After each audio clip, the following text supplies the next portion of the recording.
क्या हाल है दोस्तों, आपका स्वागत है चैनल काइजन पे। आज हमारे साथ हमारे चैनल पे एक बहुत ही स्पेशल गेस्ट है। मैं बहुत टाइम से पॉडकास्ट बनाना चाह रहा था जिनके साथ, एंड आई एम श्योर कि इस पॉडकास्ट से आपको कोई ना कोई वैल्यू जरूर मिलेगी। He is none other than doctor Siddharth Warrier, a neurologist and a YouTuber. And I am very glad कि आज हम स्पिरिचुअलिटी के बारे में बात करने जा रहे हैं और न्यूरो साइंस के बारे में बात करने जा रहे हैं। सो दोस्तों, help me welcome Dr. Siddharth Warrior and our talks on Bhagavad Gita. Thank you, Siddesh. Thank you for having me. I'm very excited to be here. Yes, sir. So, sir, if you could introduce yourself in just 15 words, what would it be? Sure. I'm a doctor. I've done medicine. I've done DM neurology, and I practice as a consultant neurologist in Bombay. Okay, sir. And I'm also somebody who is interested in neuroscience and human behavior, and I talk about mental health and why we are the way we are on my YouTube channel. Yes. And recently, I've been interested in religion and spirituality, and I did a whole series on trying to understand the Bhagavad Gita from a neuroscience perspective. Okay. Okay, sir. So my first question to you is, why and how did you start reading Bhagavad Gita? What led you to this religious text? So I've read Bhagavad Gita two times before this. So once when I was 17 and once when I was 25.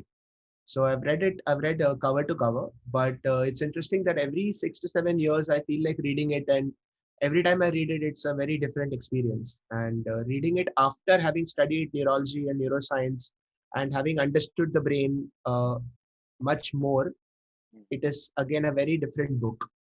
So as you grow, your understanding of the book grows. So, like the first time, why did you read it the first time? Curiosity, absolutely about curiosity. I wanted to know what it said. ऐसा तो नहीं था कि like family is religious so you have to be religious, something like that. No. So my family was religious, and I was brought up in a religious way.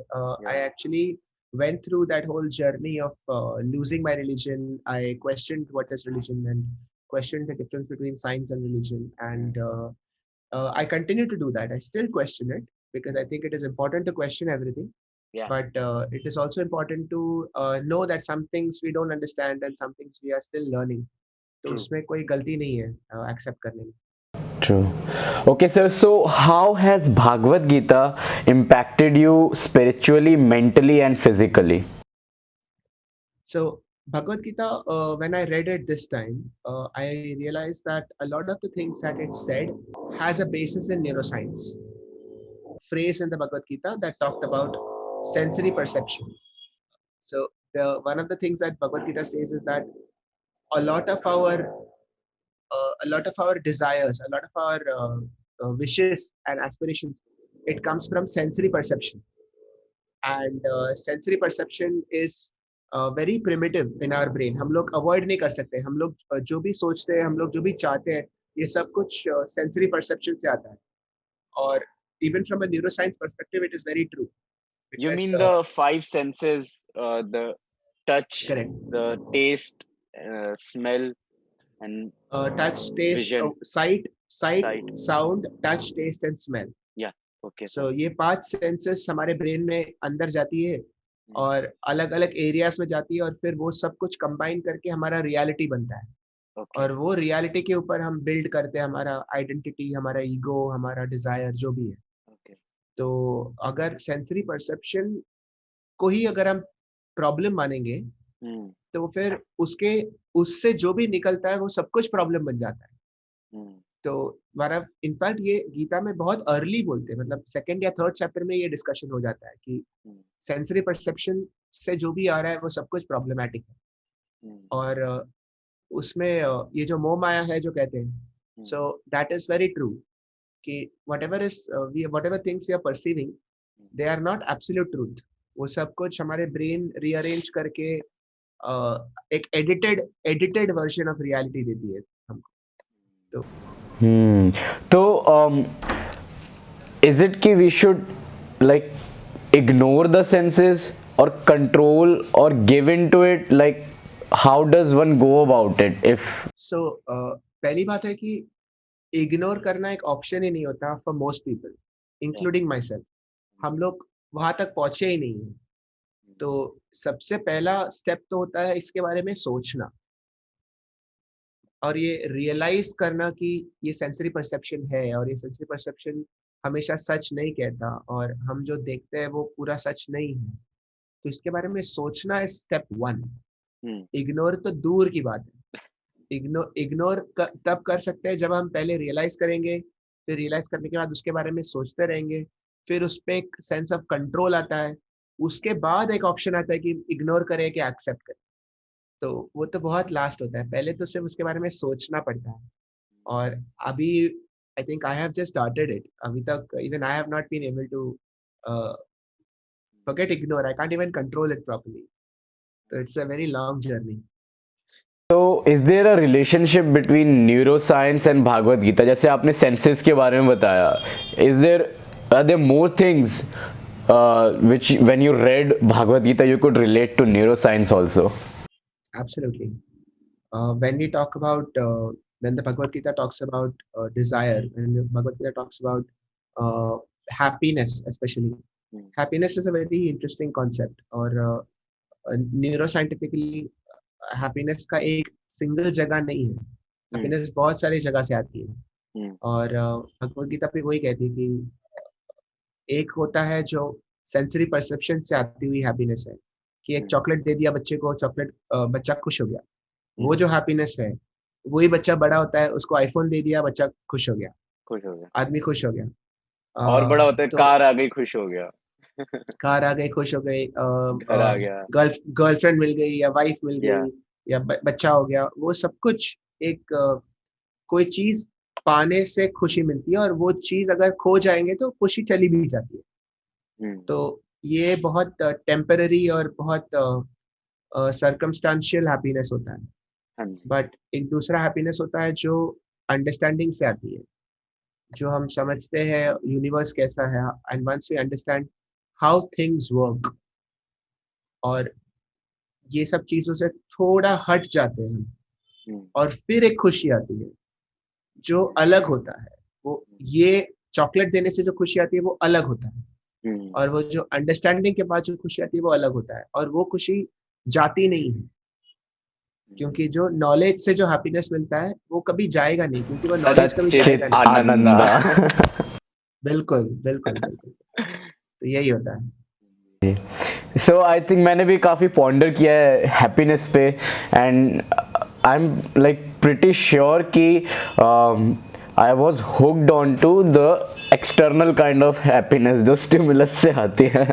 And then slowly जब fitness and meditation start किया and realise कि like after meditating जो zen mode आता है वो like उसके पीछे कितना चेंज करते हैं लोग, बट वो एक जगह पे बैठ के आंखें बंद करके भी आ सकता है। लोग जितना ज्यादा भागते हैं उतना दूर जाते हैं एक्चुअली उसके पीछे उसके। तो ये बहुत अच्छा, मतलब बहुत अच्छी चीज कह दी आपने, बहुत अच्छा है। Okay, so next question is कि what is Krishna consciousness according to you, and Krishna आपके लिए कौन है और क्या है according to you? Right. So throughout the book, it's very interesting क्योंकि अगर आपने पूरा महाभारत पढ़ लिया तो उसमें कृष्णा का जो स्टोरी है काफी इंटरेस्टिंग है। क्योंकि शुरुआत में वो सिर्फ एक बच्चा है जो बड़ा होता है, वो सीखता है कि उसको क्या करना चाहिए, वो शादी करता है, वो उसका खुद का एक लाइफ स्टोरी होता है, उसका खुद का एक आइडेंटिटी होता है। तो वो खुद पूछता है कि कृष्णा कौन है, तो वो बोलेगा कि हाँ यशोदा का बच्चा है या देवकी की बच्चा है या जो भी है, यादव है, यू नो बलराम का भाई है, वैसे वैसे रुक्मिणी के हस्बैंड है। बट गीता में कृष्णा खुद के आइडेंटिटी को वैसे नहीं बोलता, वो खुद का आइडेंटिटी को बहुत अलग बोलता है। बोलता है कि I am the supreme one, I am the cosmic one. और ये एक रियलाइजेशन होता है कि हम लोग, और ये एक जर्नी हम लोग सब लोग का होता है। हम लोग सब शुरुआत करते हैं सोच के कि मैं ये हूँ, मतलब I am Siddharth, you are Kshitij, एक आइडेंटिटी होता है, and we all start with that. But Krishna consciousness is, I think, the consciousness of cosmic. कि who we are is not just ये लाइफ में, ये घर में, इस नाम के साथ, इस जॉब में कर रहे हैं, ये ही आइडेंटिटी नहीं है. हमारा identity is actually much bigger. तो I think Krishna consciousness is realising that you are actually part of something much bigger. Are you a devotee of Krishna? Right. So in that sense, I feel like devotion जो होता है, भक्ति, हम्म, ये एक बहुत बड़ी चीज हम्म, है. एंड उसको, खुद को एक डिवोटी कहना आसान नहीं, मतलब कह सकते हैं, लेकिन एक डिवोटी बनना आसान नहीं है. हम्म, क्योंकि actual devotion is letting go of yourself. understand. मतलब जो एक्चुअल भक्ति है उसमें हमारा आइडेंटिटी को हमने समर्पण कर दिया वो कॉस्मिक कॉन्शियसनेस में.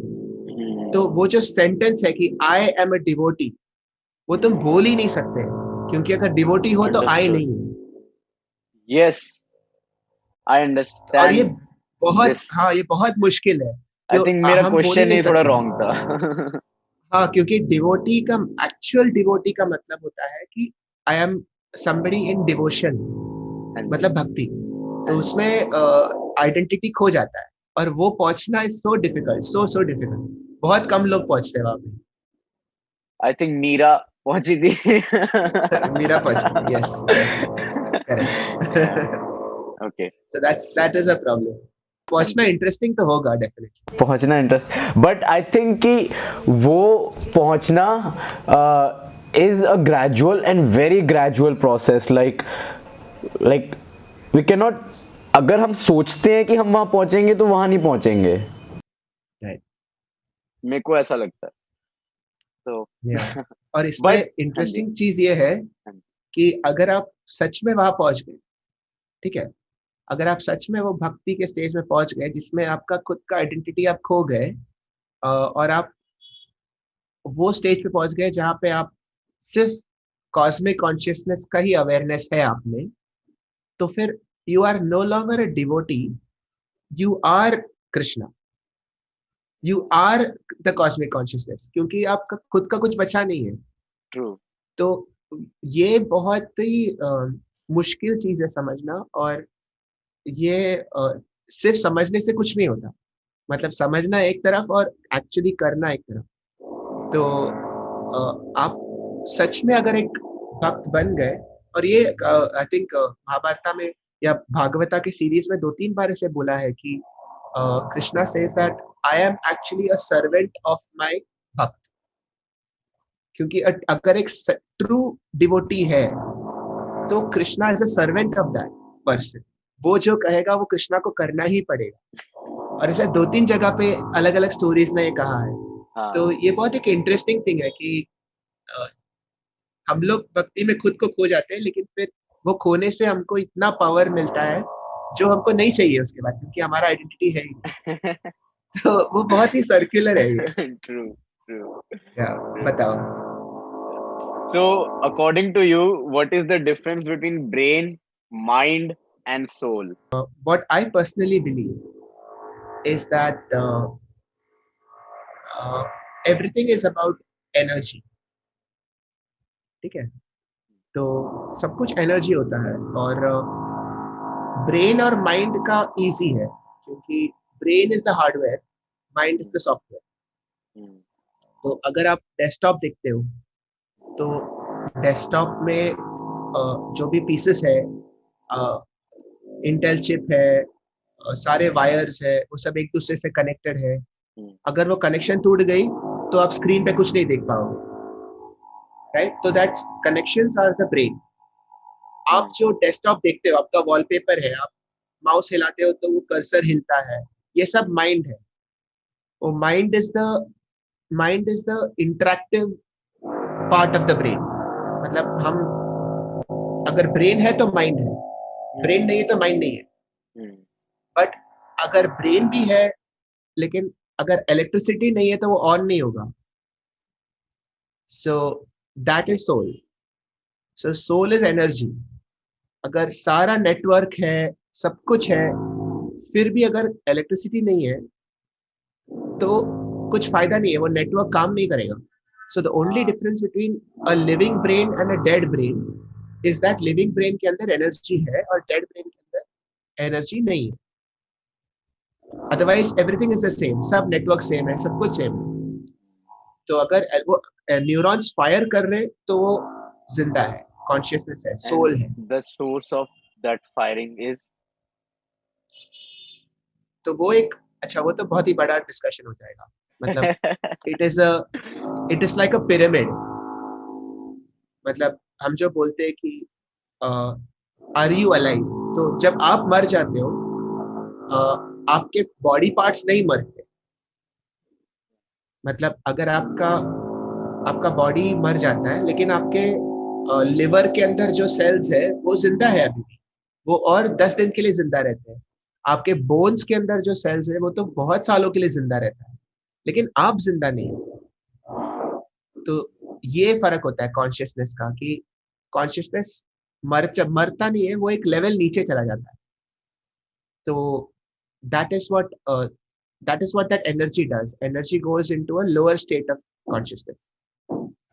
Oh, blew me away. सच्ची. अच्छा था यार, thank you. This is a very interesting topic, और एक्चुअली स्पीकिंग इस पे मतलब घंटों तक बात कर सकते हैं. सही में 15 मिनट का podcast is actually not enough, but I am glad that I could have this conversation. Do you think more people should be reading Bhagavad Gita? If yes, then why? I think more people should be curious about the way things are. Um, I don't generally advocate any particular religion or anything like that, because I think that her religion को same doubts है. हर religion शुरू हुआ है same questions answer करने के लिए, कि हम कौन है, हम क्या कर रहे हैं, हम क्यों आए हैं, हम कहाँ जा रहे हैं. सबको यही जानना है, और साइंस भी यही कर रही है एक्चुअली. हम कौन है, हम क्या कर रहे हैं, कहाँ जा रहे हैं, क्यों आए, सबको यही जानना है. Everyone should open up their minds, read all the scientific textbooks that they can, and also let the curiosity go down any road. So spirituality में अगर interest है तो spirituality के बारे में पढ़ो, and try to incorporate everything. मतलब आपने साइंस पढ़ा तो स्पिरिचुअलिटी जब पढ़ोगे तो साइंस को अलग नहीं रखना चाहिए, और अब Exactly. साइंस पढ़ रहे हो तो स्पिरिचुअलिटी को अलग नहीं रखना चाहिए, क्योंकि सब लोग एक ही क्वेश्चन आंसर करने को ट्राई कर रहे हैं. एंड जस्ट बिकॉज आपको परफेक्ट एक्सप्लेनेशन आज नहीं मिल रहा है, उसका मतलब ये नहीं है कि आप गलत एक्सप्लेनेशन से खुश रहो. आप कह सकते हो कि मुझे नहीं समझ में आ रहा है, और आप ये भी कह सकते हो कि शायद और पढ़ने से मुझे समझ में आएगा. लेकिन हम लोग क्या करते हैं कि अगर 2 चीज पढ़ लिया और तीसरी चीज समझ में नहीं आया, तो वो तीसरी चीज को हम इग्नोर कर देते हैं या उसको ट्विस्ट कर देते हैं, ताकि वो पहले के 2 चीज के अंदर फिट हो जाए. और हम अपने आप को तसल्ली देते हैं कि ये इस तरह है. एग्जैक्टली.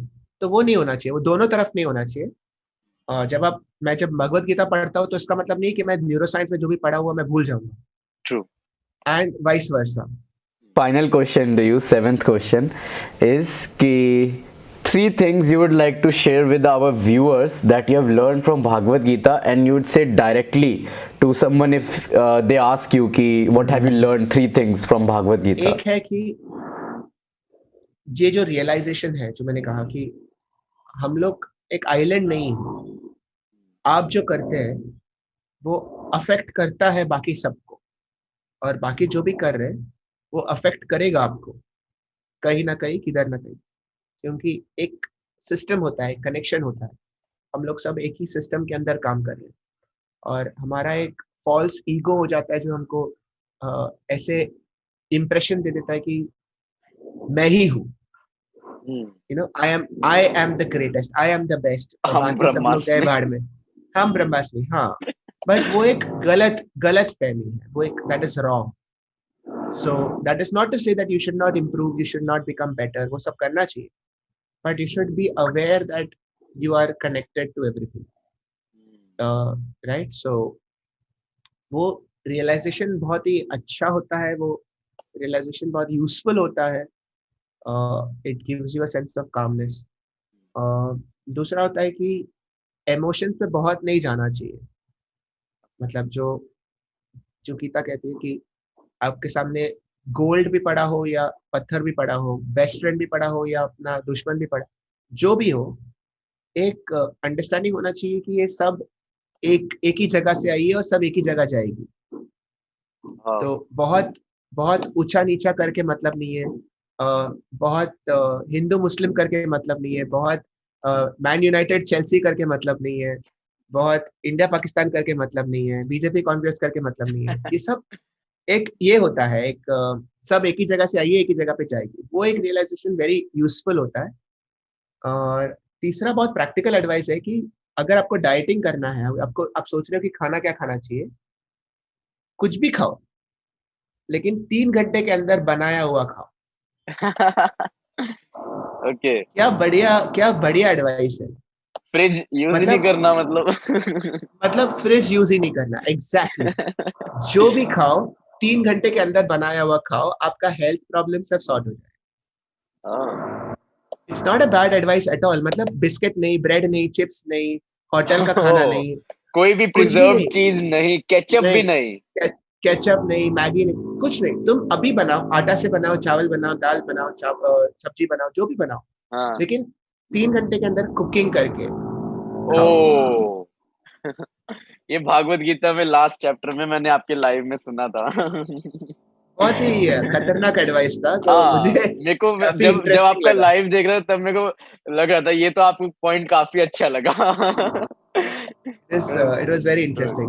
तो these are the 3 pieces of advice that अभी मुझे याद आ रहा है, तो मैंने कह दिया। But I hope that everybody enjoyed it. Thank you so much sir, thank you so much. आपने अपना टाइम दिया, अपनी एनर्जी दी एंड इतने सब No शेयर worries. किया। आत्मा नमस्ते। Thank you, Kshitiz. Thank you for having me. Namaste. Bye. Remember, all the world's strength and power is within you. You can achieve anything you want in this big world. This is our design. Namaste.